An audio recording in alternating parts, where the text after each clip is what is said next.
What's up, YouTube? I'm here to do my prediction video for UFC Fight Night overeem versus arlovski. We'll start at the bottom. First fight is Yuta Sasaki versus Willie Gates, and I think striking and wrestling-wise, Willie Gates has got the advantage, but submission-wise, Sasaki's got the advantage. I think Willie Gates' biggest weakness is his conditioning isn't that great, and I think as long as Sasaki can weather that early storm, he'll eventually get him down and get a submission win, and that's what I see happening. I think Sasaki will survive the first round and a half, and eventually take Willie Gates down and win by submission. Next is Leon Edwards versus Dominic Waters, and I don't think Dominic Waters is that great. I feel like he's kind of a late replacement guy for that one fight, and they're just giving him another shot. But wrestling, striking, jiu-jitsu, none of that is as good as Leon Edwards. I think Leon Edwards will keep this fight standing and win by knockout in the first round. Next is Kyoji Horiguchi versus Neil Suri, and I feel like grappling-wise, these guys are about even. Striking-wise, they're about even, but the wrestling's a huge advantage for Horiguchi. I think they'll basically be dead even when they're striking, but Horiguchi will be able to hit takedowns and just score points with those takedowns and just grind out. Not grind out, but it'll probably be a striking match, but he'll hit takedowns as the fight goes on and eventually just get the 30-27 decision. Next is Jan Carball versus Reza Madadi, and this is going to be a grappling fight. I mean, straight up back and forth grappling fight. I think Jan Cabral is the better grappler, and I just feel like he'll be able to get positions no matter where it is. And if this fight stays standing, I think he's got more power than Reza does. I think he'll probably clip him and win by submission or decision. Next is Nick Hein versus John Tuck, and John Tuck is primarily a jiu-jitsu guy. He's got some heavy hands, but Nick Hein's got that judo base, so I don't think he'll be able to get this fight to the ground. And I think if it's striking, Nick Hein's striking is much better than John Tuck's. I think unless John Tuck clips him with a huge shot, Nick Hein will just be able to stuff takedowns and technically outstrike him for all 3 rounds. So I'll pick Nick Hein. Next is Magnus Sennenblad versus Gareth McKellen. And these guys are the same. They're pretty much good everywhere, but they're not great anywhere. But I feel like Magnus Sennenblad's like a level or two higher than Gareth in every single aspect. I feel kind of bad for Gareth that they're kind of giving him such a good guy, but I feel like Magnus Sennenblad's going to win by first round, whether it's knockout or TKO. I just feel like he's better everywhere. Next is Rustam Khabilov versus Chris Wade, and wrestling and jiu-jitsu, I'd say these guys are more or less even. I think the big advantage Khabilov has is his striking, and I say that's how he wins. I think when they're grappling, they'll probably be dead even, but he'll rake in points with his striking and eventually get the decision win. I don't think this fight is going to be super exciting, but I do think that with his boxing, Khabilov will rake in points and get the decision at the end.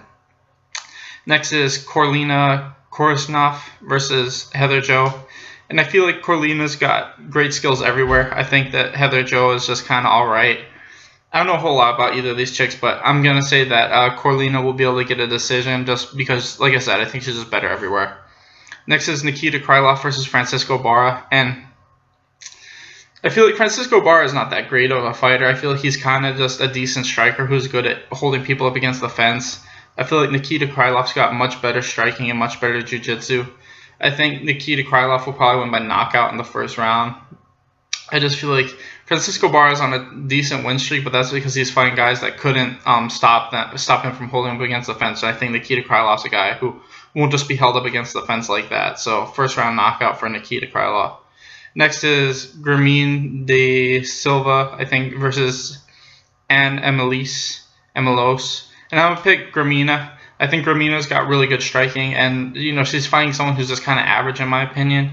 I feel like she'll probably get a knockout in the first or second round. Next is Albert Tumanov versus Gunnar Nelson, and I think this fight's going to be a lot like the what the hell was his name? A Brandon Thatch fight. I think that striking wise, these guys will be about dead even. But I feel like as soon as this fight hits the ground, Gunnar's probably going to dust Tumanov. I think that, like I said, striking-wise, Tumanov's probably got a slight edge, but I think Gunnar Nelson's got a speed advantage, and he's definitely got a huge grappling advantage. I think eventually Gunnar's going to get this fight to the ground, and when he does get this fight to the ground, he'll win by submission. So, like I said, Gunnar by submission eventually. Next is Antonio Bigfoot Silva versus Stefan Struve, and Antonio Bigfoot Silva's in that place where a lot of heavyweights are when they get older, where I think his skill set is still really good, but his chin isn't there. As where Stefan Struve is in the opposite. I think Struve's skill set is not as good as it used to be. He looks way slower. I don't think his striking he's not putting as much power in his strikes, and his jiu-jitsu's, his triangles and stuff aren't coming up as fast or as active.